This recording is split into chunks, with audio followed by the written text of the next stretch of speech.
Assalamualaikum warahmatullahi wabarakatuh. Ya, selamat pagi, selamat siang, dan selamat sore, serta selamat malam untuk semuanya. Ya, di sini saya akan menjelaskan tentang otomatisasi tata kelola perkantoran tentang sarana dan prasarana. Ya, nah, sebuah kantor tidak bisa berfungsi dengan baik tanpa adanya peralatan kantor yang memadai sesuai dengan kebutuhan. Nah, selain fungsi dan peranan sumber daya manusia untuk mencapai kelancaran dalam suatu pekerjaan juga sangat tergantung pada sarana dan prasarana dan serta sistem pengelolaan yang efektif. Nah, di sini ada beberapa agenda atau beberapa daftar isi yang akan saya jelaskan. Yang pertama sini ada tentang administrasi sarana dan prasarana. Terus ruang lingkup sarana dan prasarana itu seperti apa aja, tujuan administrasi sarana dan prasarana, serta fungsi administrasi sarana dan prasarana. Nah, sebelum masuk ke pengertian administrasi sarana dan prasarana, mungkin di sini ada yang sudah tahu apa itu administrasi sarana dan prasarana. Oke, baik. Nah,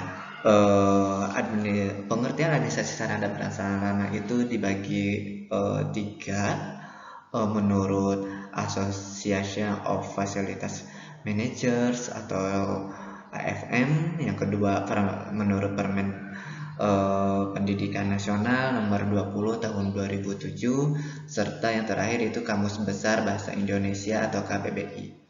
Nah, yang pertama yaitu menurut Association of Facilities Manager atau AFM. Nah, di sini mereka mengatakan bahwa administrasi sarana dan prasarana itu sebagai pengelola aset dan bangunan bersama dengan fasilitas layanan dan orang-orang yang tergabung di dalamnya. Nah, ini memiliki implikasi dalam hal desain awal, pemeliharaan, administrasi, serta administrasi sehari-hari dan pengendalian tenaga kerja, energi, dan sumber daya yang terkait. Nah, yang kedua, menurut Permen Pendidikan Nasional nomor 24 tahun 2007, di sini yaitu sarana itu sendiri yaitu perlengkapan pembelajaran yang dapat dipindah-pindah, sedangkan prasarana yaitu fasilitas dasar untuk menjalankan fungsi sekolah ataupun madrasah. Nah, sarana pendidikan antara lain seperti meja, kursi, serta alat-alat media pembelajaran. Sedangkan yang termasuk prasarana antara lain gedung, ruang kelas, halaman taman, lapangan, terus dan lain-lain. Nah, menurut yang terakhir yaitu menurut Kamus Besar Bahasa Indonesia atau KBBI, administrasi sarana yaitu segala sesuatu yang tepat dipakai sebagai alat dalam mencapai maksud ataupun tujuan. Sedangkan prasarana itu sendiri yaitu segala sesuatu yang merupakan penunjang utama tersenggalanya satu proses, baik itu usaha, pembangunan ataupun proyek. Nah, kita langsung ke ruang lingkup administrasi ya. Nah, di ruang lingkup administrasi di sini yaitu dibagi ke dalam empat kelompok atau ya. Yang pertama yaitu ada dilihat dari kegiatan manajerialnya, yang dilihat yaitu seperti perencanaan, pengorganisasian, dan pengawasan. Nah, yang kedua yaitu kegiatan operasional. Nah, kegiatan operasional di sini dilihat dari ruang lingkup sarana prasarana itu dilihat dari seperti pengadaannya, terus pencatatan atau inventarisasi, terus penggudangan, ada pendistribusian, terus pemeliharaan dan penghapusan. Nah, menurut objeknya sendiri yaitu sarana dan prasarana seperti perbekalan, logistik, barang, material, peralatan, dan perlengkapan. Nah, tujuannya yaitu untuk mendukung efektivitas dan efisiensi dalam setiap upaya pencapaian tujuan organisasi. Nah, mungkin disimpulkan bahwa ruang lingkup administrasi itu seperti meliputi perencanaan pengadaan atau planning programming, terus ada perkualifikasian rekanan, pengadaan barang, penyimpanan, inventarisasi, terus penyaluran, pemeliharaan, rehabilitasi, penghapusan, serta pengendalian. Nah, itu mungkin dari ruang lingkupnya. Nah, ruang lingkup kegiatan dalam sarana prasarana di kantor itu seperti apa sih? Nah, untuk ruang lingkup kegiatan dalam sarana prasarana di kantor itu meliputi satu peralatan kantor atau office supplies, yaitu peralatan atau perlengkapan kantor, barang-barang yang digunakan untuk menghasilkan sesuatu pekerjaan yang diharapkan di kantor seperti itu. Terus yang kedua itu ada mesin-mesin kantor.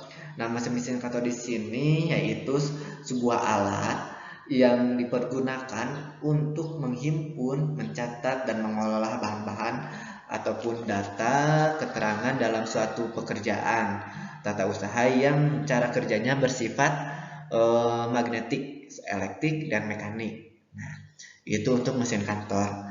Adapun mesin komunikasi kantor. Nah, mesin komunikator di sini yaitu sarana kantor yang digunakan untuk melakukan komunikasi baik itu lingkungan organisasi sendiri maupun ke organisasi luar. Nah, contohnya seperti telepon. Telepon itu ada yang khusus di dalam suatu kantor dan ada pun untuk ke luar kantor. Misalkan misalkan kita mau telepon ke klien, misalkan seperti itu. Nah, yang keempat itu ada perabot kantor. Perabot kantor di sini atau office furniture itu di sini yaitu merupakan sarana prasarana yang menunjang kegiatan administrasikan dalam suatu kantor seperti meja, kursi, lemari, dan sebagainya. Nah, perabot kantor di sini juga merupakan sarana kantor yang tidak habis pakai dan dapat digunakan berulang-ulang dalam jangka waktu yang panjang. Nah, biasanya terbuat dari bahan kayu, besi, ataupun bahan lainnya yang tahan lama. Nah, yang kelima ada penataan interior kantor atau office management. Nah, di sini interior kantor di sini yaitu merupakan suatu area atau tempat yang berada di dalam suatu ruangan yang difungsikan sebagai kantor atau tempat administrasi. Nah, bagian ruangan gedung seperti ruangan rapat ataupun ruangan kerja. Nah, itu tatanan perabotnya harus dihiasi. Nah, di dalam dalam gedung itu sendiri biar kita sebagai sumber daya manusia itu nyaman dan aman lah di tempat kerja kita sendiri. Nah, untuk terakhir yaitu ada tata ruang kantor. Nah, tata ruang kantor di sini yaitu kalau kita sebut itu sebagai layout kantor. Nah, layout kantor di sini yaitu pengaturan dan penataan yang seefisien mungkin letak perlengkapan dan perabot kantor di dalam ruangan dan lantai kerja yang tersedia demi kenyamanan ruangan. Nah, seperti halnya tadi interiornya. Nah, interior dan tata ruangan kantor di sini itu saling berhubungan, di mana jika sumber daya manusia itu kerja misalkan ya di tempatnya. Nah, kita sebagai manusia harus bisa mengset ruangan yang meskipun kecil, tetapi kalau dari tata ruangannya atau interior kantornya itu pas ataupun enak ataupun dilihat itu enak dipandang, kita akan merasa nyaman di tempat kerja kita sendiri dan akan menghasilkan kinerja kita juga semakin tinggi, semakin bagus untuk kita sendiri. Nah, mungkin itu dari ruang lingkup administrasi sarana prasarana. Nah, kita ke tujuan administrasi ya. Nah, tujuan administrasi di sini yaitu ada 8 tujuan administrasi sarana prasarana ya. Nah, yang pertama yaitu mampu menyediakan sarana dan prasarana sesuai dengan kebutuhan, baik berkaitan dengan jenis dan spesifikasinya. Nah, jumlah, waktu maupun tempat yang dibutuhkan dalam keadaan dapat dipakai. dan sumber yang dapat dipertanggungjawabkan dengan harga yang layak serta dengan memberikan pelayanan yang baik.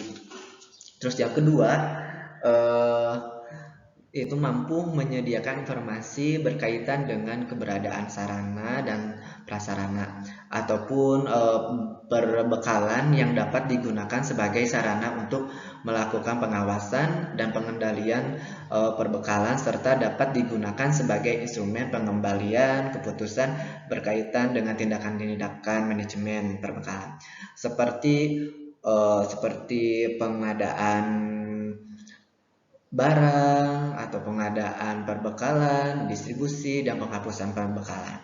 Nah, yang ketiga yaitu mampu menyediakan sarana dan prasarana perbekalan yang siap pakai atau ready for use.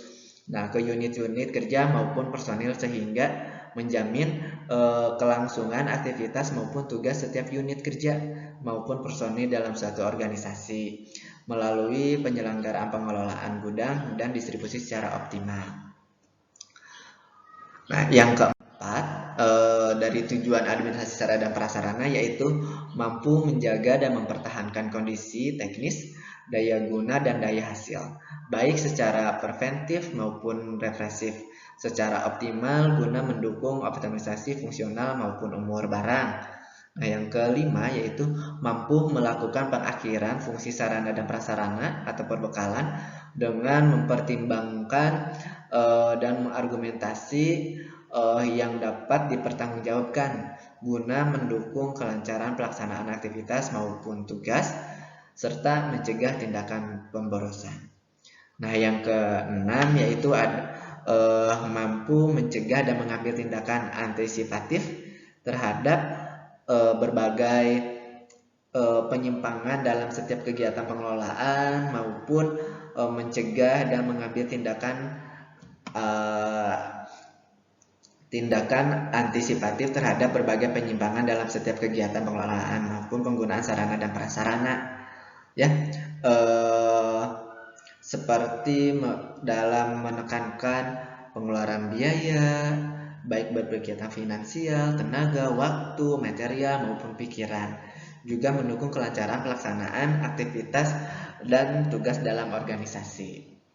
Nah, yang ketujuh di sini yaitu mampu menyediakan pedoman kerja bagi setiap unit kerja maupun personil sehingga setiap unit kerja maupun personil dapat menjalankan aktivitas maupun tugasnya secara optimal.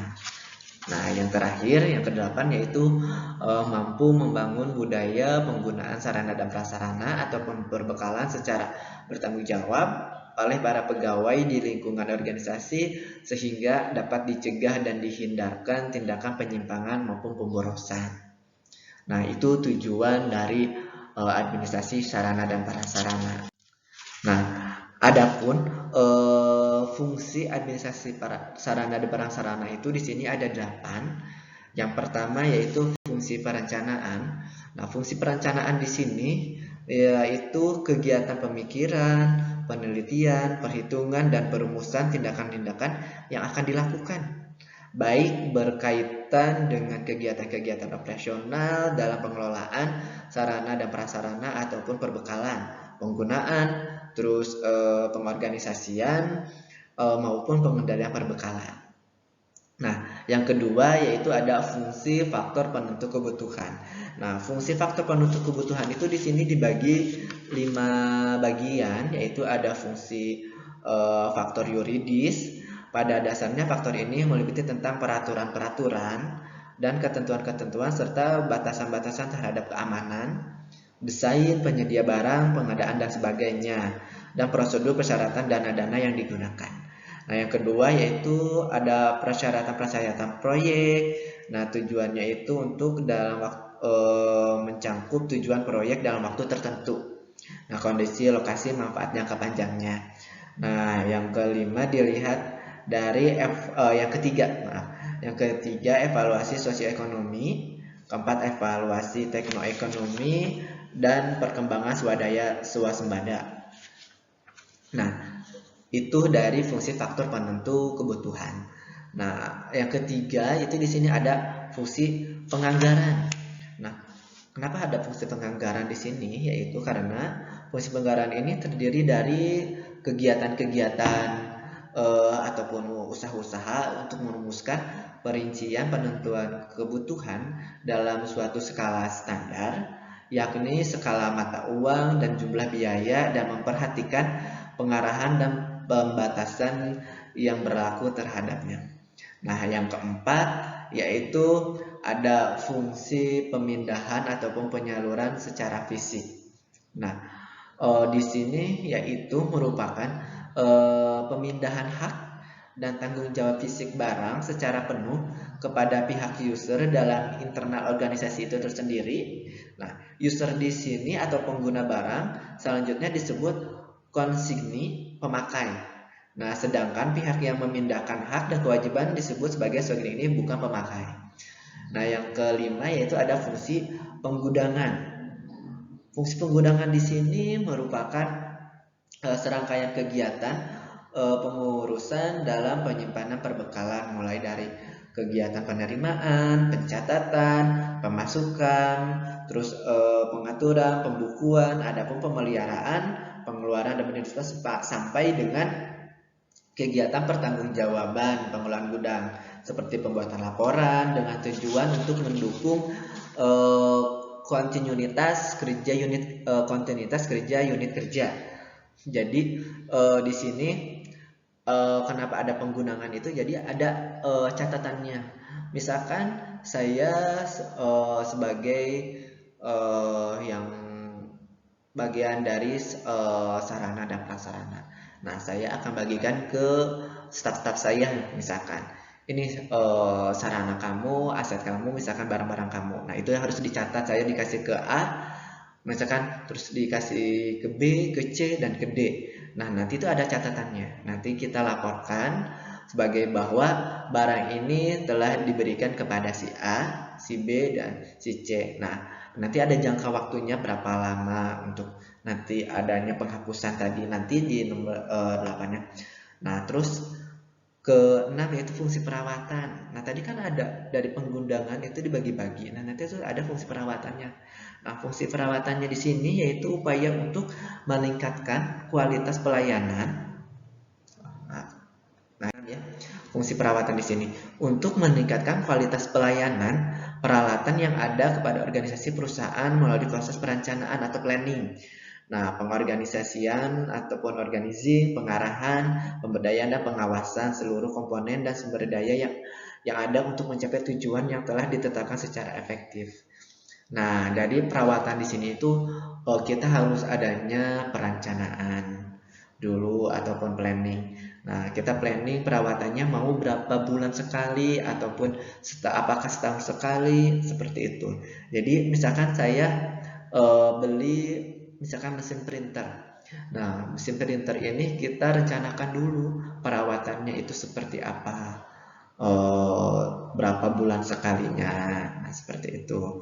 Nah, itu kita harus, kalau kita membeli sesuatu itu kita harus adanya perawatan. Kalau tidak dirawat nanti barang akan cepat rusak dan tidak dipakai. Seperti itu. Nah, yang ketujuh ada fungsi inventarisasi.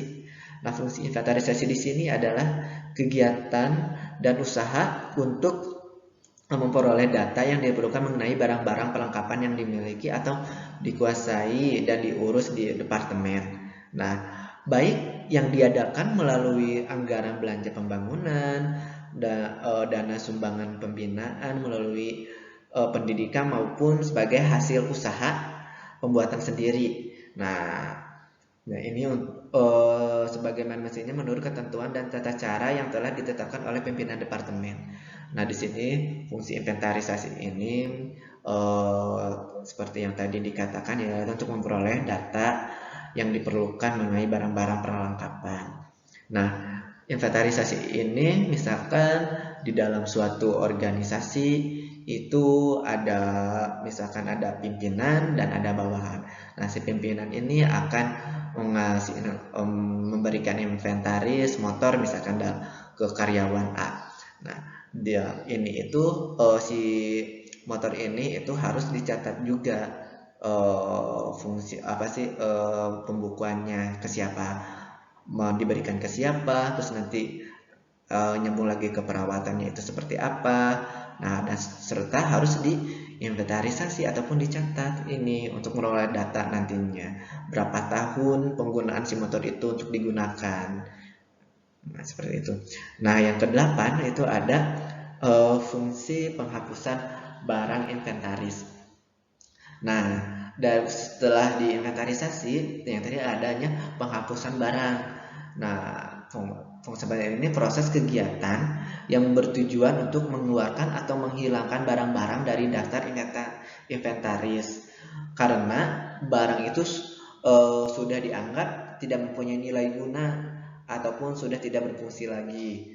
Nah, seperti tadi inventaris motor ataupun printer. Nah, kalau motor itu nilai gunanya misalkan 5 tahun. Nah, kalau sudah 5 tahun itu, kalau di dalam sarana prasarana itu kita itu udah wajib dihapus karena sudah tidak ada lagi gunanya. Seperti itu. Nah, kita hapus dari data inventaris. Nah, nanti kita bukukan.